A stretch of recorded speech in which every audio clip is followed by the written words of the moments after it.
সচিবালয়ে আগুন লাগার আসল কারণ বের হলো, যা সিনেমাকেও হার মানায়। বিস্তারিত জানতে ভিডিওতে একটি লাইক দিয়ে না টেনে সম্পূর্ণ ভিডিওটি দেখুন।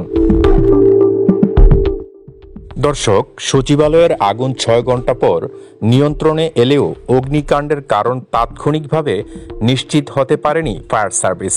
তবে সংস্থাটির মহাপরিচালক ব্রিগেডিয়ার জেনারেল জাহেদ কামালের ধারণা, বৈদ্যুতিক শর্ট সার্কিট থেকে ওই আগুন লাগতে পারে।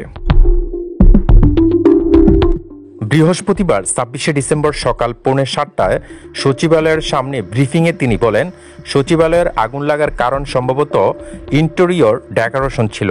এক জায়গায় আগুন ধরলে বিদ্যুৎ লাইনের মাধ্যমে সব জায়গায় ছড়িয়ে পড়ে।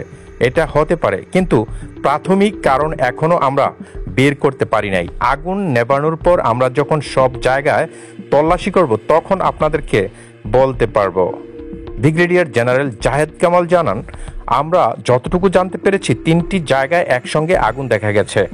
যখন স্পার্কিং হয়, যদি বিদ্যুৎ লাইনের শর্ট সার্কিট হয়, এটা হতে পারে। তবে আমরা এটা এখনও নিশ্চিত বলবো না যতক্ষণ পর্যন্ত না আমরা তদন্ত শেষ করছি। কিন্তু এটা হতে পারে, এটা হয়েছে, আমরা বলবো না। যদি শর্ট সার্কিটের বিষয় থেকে থাকে, যদি একই লাইন হয়ে থাকে, তাহলে এটা হতে পারে। এক প্রশ্নের জবাবে সংস্থাটির ডিজি জাহিদ কামাল বলেন, ভবনের ভেতরে কোনো হতাহতের ঘটনা ঘটেছে কিনা তা এখন পর্যন্ত তারা জানতে পারেননি। স্বরাষ্ট্র উপদেষ্টা লেফটেন্যান্ট জেনারেল অবসরপ্রাপ্ত মোহাম্মদ জাহাঙ্গীর আলম চৌধুরী বলেছেন, সচিবালয়ে ঘটে যাওয়া ভয়াবহ অগ্নিকাণ্ডের ঘটনা তদন্ত কমিটি গঠন করা হবে। বৃহস্পতিবার 26শে ডিসেম্বর সকাল 9টায় সচিবালয়ের সামনে এক ব্রিফিংয়ে তিনি এই ঘোষণা দেন।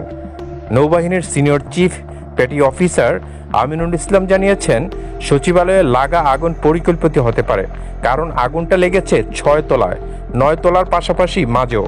এভাবে বিভিন্ন স্থানে শর্ট সার্কিট থেকে আগুন কখনো লাগে না, এটা পরিকল্পনা মাফিক হতে পারে। বৃহস্পতিবার 26শে ডিসেম্বর সচিবালয়ের 7 নং ভবনে আগুন লাগার পর ফায়ার সার্ভিসকে সহায়তায় ঘটনাস্থলে মোতায়েন করা হয় নৌবাহিনীর একটি টিমকে। আমিনুল ইসলাম সাংবাদিকদের বলেন, যেখানে যেখানে আগুন লেগেছে সব পুড়ে গেছে।